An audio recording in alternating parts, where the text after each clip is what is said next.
सबको नमस्कार। पिछला एक हफ्ता अपने दिल्ली वालों के लिए उसके पहले वाले एक हफ्ते से थोड़ा बेहतर था। पिछले एक हफ्ते में उसके पहले वाले एक हफ्ते से कम केस आए, कम लोगों की मृत्यु हुई और काफ़ी लोग ठीक होकर अपने घर गए हैं। मैं आपके सामने कुछ डेटा रखना चाहूँगा। कोरोना जब से शुरू हुआ, 7वें हफ्ते में, पिछले हफ्ते में 7वें हफ्ते में 850 केस आए थे। एक बार तो हम घबरा गए थे। मैंने आप लोगों के सबके सामने आके कहा था कि बहुत तेज़ी से फैल रहा है।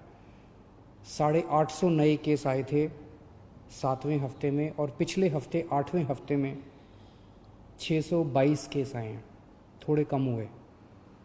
दुनिया भर में देखा गया कि एक बार कोरोना बढ़ना चालू करता है तो इतनी तेज़ी से बढ़ता है कि हफ्ता दर हफ्ता फिर वो डबल, चौगुना, 8 गुना, 16 गुना बढ़ता जाता है।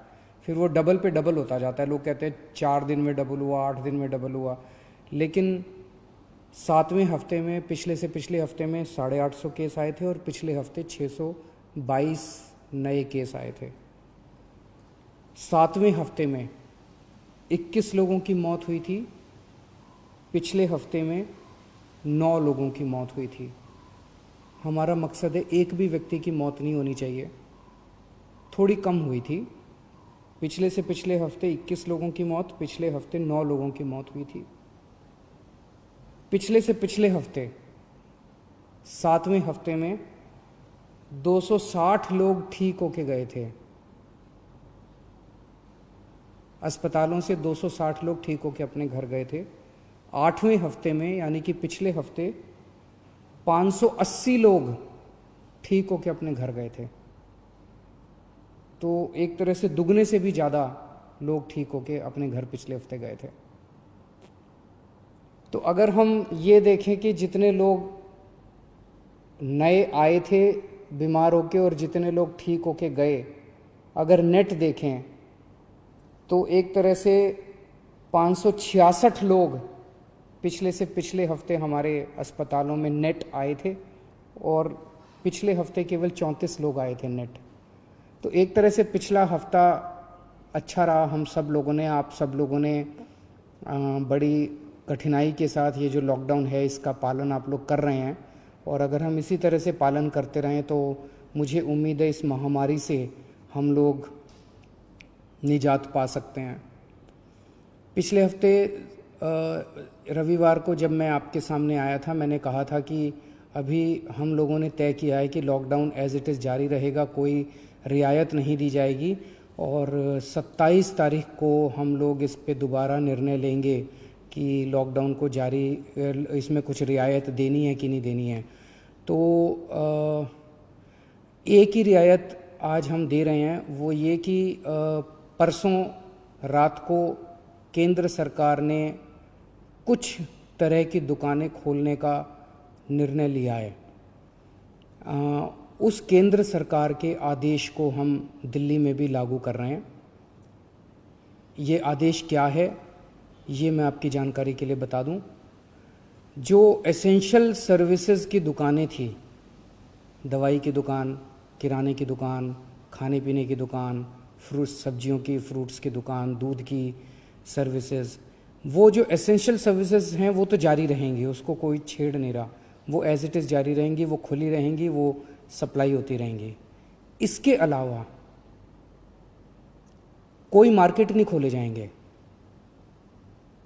कोई डीडीए मार्केट नहीं खुलेगा, कोई ये मार्केट, वो मार्केट, कोई मार्केट नहीं खुलेंगे, कोई शॉपिंग मॉल नहीं खुलेंगे, कोई मार्केट कॉम्प्लेक्स नहीं खुलेंगे। लेकिन जो रेजिडेंशियल एरियाज़ में इक्की दुक्की दुकानें होती हैं, स्टैंड अलोन कोई दुकान है, नेबरहुड की कोई दुकान है, इक्की दुक्की इस तरह की जो दुकानें हैं, उनको खोलने की इजाज़त केंद्र सरकार ने दी है। उन इक्की दुक्की दुकानें जो नेबरहुड में है, स्टैंड अलोन हैं, रेजिडेंशियल एरियाज़ में हैं, उन दुकानों को जो केंद्र सरकार ने इजाज़त दी है, वो दुकानें दिल्ली में भी खोली जाएंगी।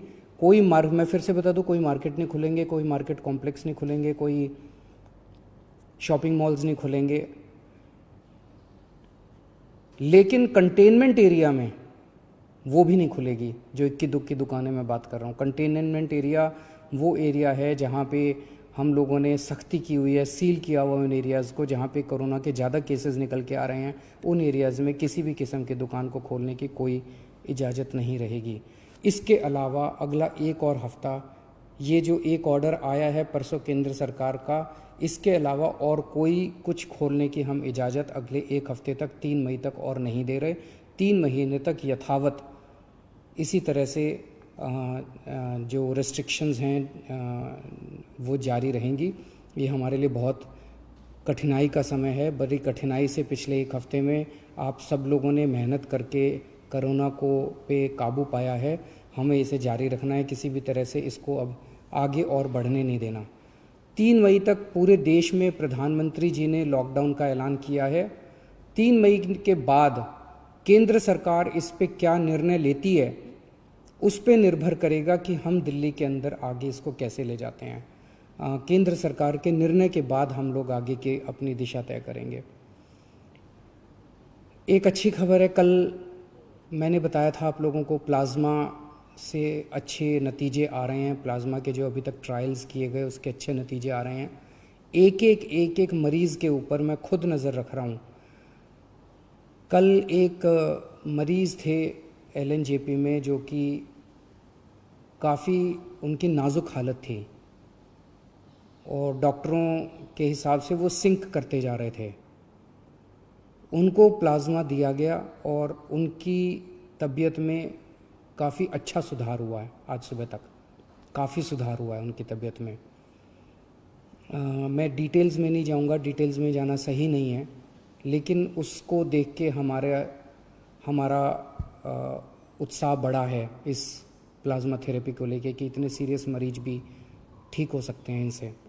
मैं उम्मीद करता हूं कि वो पूरी तरह से स्वस्थ होकर अपने घर जाएंगे। अभी तो ICU में ही हैं और मैं एक हमारी कोशिश है कि कोई भी मरीज़ प्लाज्मा का, उसकी मौत नहीं होनी चाहिए। किसी की भी मौत होती है तो बहुत दुख होता है। हमारे डॉक्टर्स, सभी अस्पतालों के डॉक्टर्स, नर्सेज पूरी कोशिश करते हैं उन लोगों को बचाने की, एक जान बचाने की पूरी कोशिश करते हैं। हमारी कोशिश है कि किसी भी व्यक्ति की मौत नहीं होनी चाहिए। एक व्यक्ति से मैं पर्सनली उसकी खबर रख रहा हूँ, एक मरीज़ की खबर रख रहा हूँ। जो मरीज़ ठीक होके जा रहे हैं उन मरीजों को हम कह रहे हैं कि प्लाज्मा डोनेट करो। एक मरीज़ से मैं भी बात कर रहा हूँ, मेरी टीम भी बात कर रही है और उन्हें प्रोत्साहन देते हैं कि आप डोनेट कीजिए। मुझे बहुत खुशी है कि सब लोग आगे आके दूसरों की जान बचाना चाहते हैं। हर धर्म के लोग, चाहे वो किसी भी धर्म के हो, किसी भी जात के हों, सब लोगों के मन में एक जज्बा है कि मेरी जान बची, अब मैं किस तरह से दूसरों की जान बचा सकता हूँ। मेरे मन में एक विचार आ रहा था, मैं सोच रहा था कि कल को, अब जब मैं पिछले कुछ दिनों से लोगों को ब्लड डोनेट करने के लिए, प्लाज्मा डोनेट करने के लिए इतना हम लोग उनको प्रोत्साहित कर रहे हैं, तो मेरे मन में एक विचार आ रहा था कि कल को कोई पेशेंट, मान लीजिए हिंदू है और बहुत सीरियस है, हो सकता है उसको मुसलमान का प्लाज्मा उसकी जान बचाए। मान लीजिए कोई पेशेंट मुसलमान है, बहुत सीरियस है, हो सकता है किसी हिंदू का प्लाज्मा, हिंदू के शरीर का प्लाज्मा उसकी जान बचाए। भगवान ने जब धरती बनाई थी तो उसने तो इंसान बनाए थे। हर इंसान की 2 आँखें हैं, एक जैसा शरीर है, लाल रंग का खून है, उसी किस्म का प्लाज्मा है। भगवान ने तो हमारे बीच में कोई दीवार पैदा नहीं की। भगवान ने तो किसी किस्म के ये धर्म वो धर्म हमारे बीच में किसी किस्म की खाई पैदा नहीं की। ये तो सब हम ही लोगों ने की हुई है। कोरोना होता है तो सबको होता है ना, कोरोना तो हिंदू को भी होता है, कोरोना तो मुसलमान को भी होता है। और आपके शरीर का प्लाज्मा जब बचाता है तो वो हिंदू का प्लाज्मा भी दूसरे को बचाता है, मुसलमान का प्लाज्मा भी बचाता है। हिंदू का प्लाज्मा मुसलमान को भी बचाता है, मुसलमान का प्लाज्मा हिंदू को भी बचाता है। तो फिर ये दीवारें हम लोगों ने आपस में क्यों पैदा की हुई हैं? कम से कम ये कोरोना की बीमारी से हम ये सीख तो ले सकते हैं। अगर हमारे देश के सब लोग, हिंदू, मुसलमान, सिख, ईसाई, जैन, बौद्ध, हम सब मिलके एक साथ काम करेंगे, प्यार और मोहब्बत से काम करेंगे, तो ये देश को कोई नहीं हरा सकता। इस देश के सामने पूरी दुनिया को झुकना पड़ेगा। हमारा देश इतना अच्छा है, और अगर हम बट गए, आपस में लड़ते रहे, तो फिर कोई उम्मीद नहीं बचती है। तो मुझे लगता है इससे हमें ये सबक लेना चाहिए। अगर आपके मन में कभी भी कोई दुर्भावना आती है किसी दूसरे धर्म के व्यक्ति के प्रति, तो ये सोच लेना कि हो सकता है उसका प्लाज्मा कल को आपके काम आए और आपकी ज़िंदगी बचाए। Thank you.